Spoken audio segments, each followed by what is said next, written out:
camping is kind of cool, but You know, it's a camping waste of is a fucking lot- money camping. Camping is a lot of work, man. Like I want to go to the hotel next to Yellowstone and set fire to the TV. Yeah, I went camping a bunch of times, and it's like after the second day, I'm like, can we go to a hotel?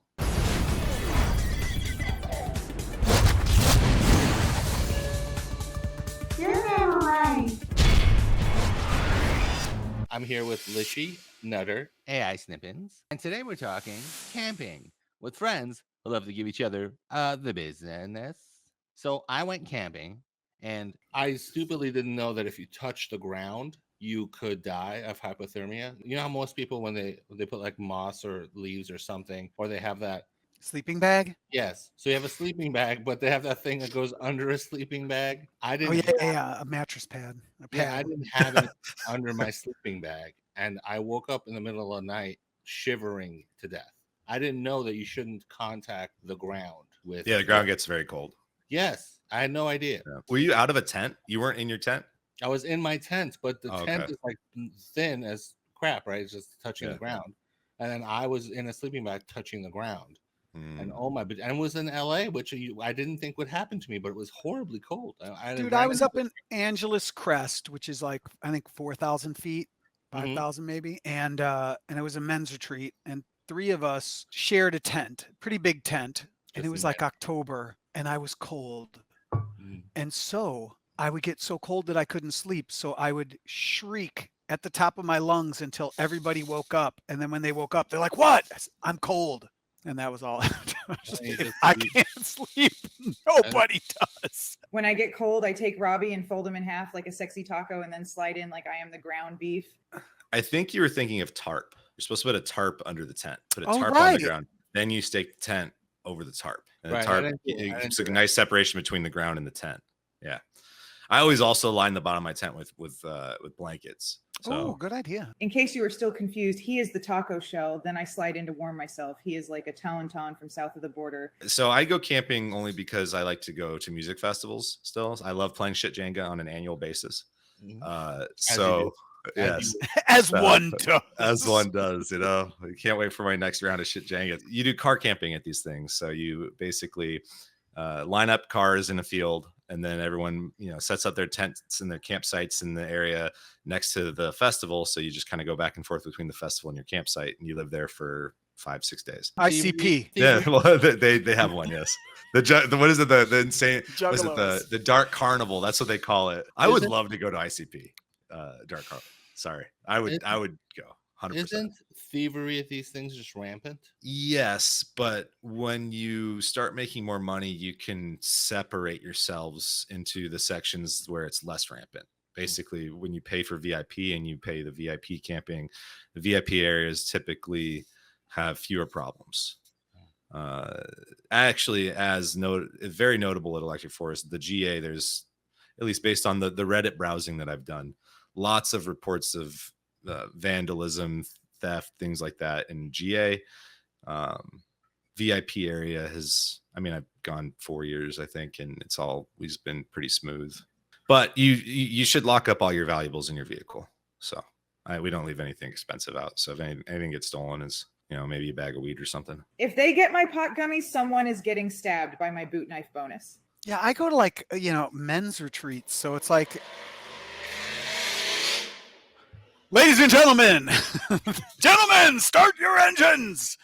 I go to men's retreats. That's the closest I get to camping. And it's like the scariest thing that happens is bears. That's fucking scary, though. That's scary. That's more terrifying than anything that happened at a music festival. There's 40 of us. The bears are looking for snacks. Somebody bangs on a pot and pan and the fucking thing runs away. Oh, you're fucking Billy Badass, because bears terrify the shit out of me. No, I don't do anything. I sit in my fucking chair and some other idiot, the guy who went up to get a snack, Yeah. the bear's over at the thing and he's like, hey. And the bear walks away. He's like, fucking. Are these black bears or brown bears? I don't know. It's nighttime. We're sitting around the campfire. Somebody went back to get a thing out of the cooler and bear. They yell, the bear goes away. I mean, really, it's happened several times. And it's like, when you go to the Angeles Crest, it's like you're in their living room. You can't take a dump in my living room, but I see your point. Yeah, I'm scared because I'm a wuss, but the experience has taught me that they I don't. feel like everyone should be scared, man. I don't know. Have you seen The Remnant? I'm scared of opossums. Have you seen The Revenant? That's a Remnant was what Jaws was for sharks for me. When That's- I always knew bears were dangerous, but once I saw The Remnant, now That's I a got grid- a new fear. Of Wait, the bears. Leonardo DiCaprio one? yes, that's a Oh, grizzly, that was fucking awful. that's a grizzly bear, and it's a Yes. grizzly bear, and you don't try to go pet the cubs. Everyone knows this. Oh, you know, when I was editing, I had hip surgery once, and so I was on crutches, and this guy came in who was on crutches too, and I was like, "What happened to you?" He's like, "I had hip surgery," and I was like, "So did I," and he turned out to be Robert Etoll, which is the guy who makes all the sound effects that we used. I didn't know. And then we started talking, and he said that he was in the Bahamas swimming with humpback whales, and there was a little calf next to the humpback whale mommy. And his wife was like, "Let's go pet the calf," and he's like, "No." And then she went near the calf, and then the mom slapped her fin in the water, and the shockwave was hard enough to snap his femur in his leg. Holy shit! You don't go near The a mom. shockwave Yeah. So- in the water. So he's in the water. Fucks with the animal and he pays the price. That's I'm getting Yeah, But married. so that was he's in the water, and Yeah. the force of the water moving through him Yes, was enough snapped to his femur. snap his femur.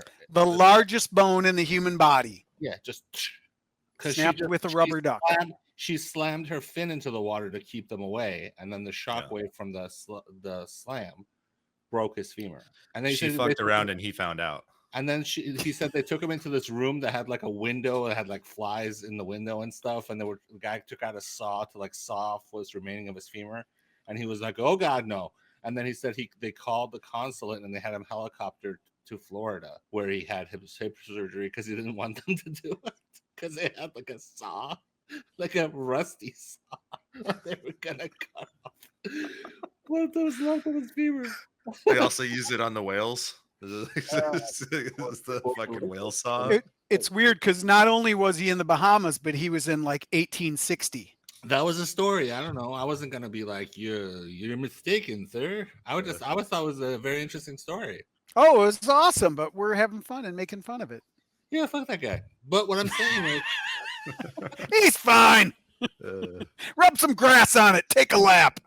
Aren't you guys in like you guys aren't in like a broken hip club now? You don't keep in touch? he's rich is the difference. I can't get helicoptered to Florida from the Bahamas, but he could. But yes, no, the guy's rich. He's okay. He's fine. But anyways, don't worry. Don't worry about rich people. They're generally okay in the long run. But He's yeah, got robot hips now. his wife like splashed over there and then Shazam on his hips. You don't go near a mom, and that's the other thing with bears or anything. You don't go near the cubs. The mommy's gonna maul you. The mom doesn't know. Why do they make them so cute then? If They're they're so not adorable. supposed to have us pick them up. I think it's so that we don't eat them. I think they're Oh. cute so that we don't put them in our mouth. But don't animals still eat them? Other animals, yeah. Who the fuck's gonna eat a bear? A baby bear? Baby bear. Baby. Oh. If we are talking pot gummy baby bear, then it's me. I am eating that baby. So I have tallied our votes, and feel free to write in the comments section who you think is never right in this episode. So if Robbie puts his arms and legs out and he is laying on his side, it's like a taco shell, right? You're never right. Don't forget to like, comment, and subscribe, and hit that notification bell if you want more content from the Never Right podcast.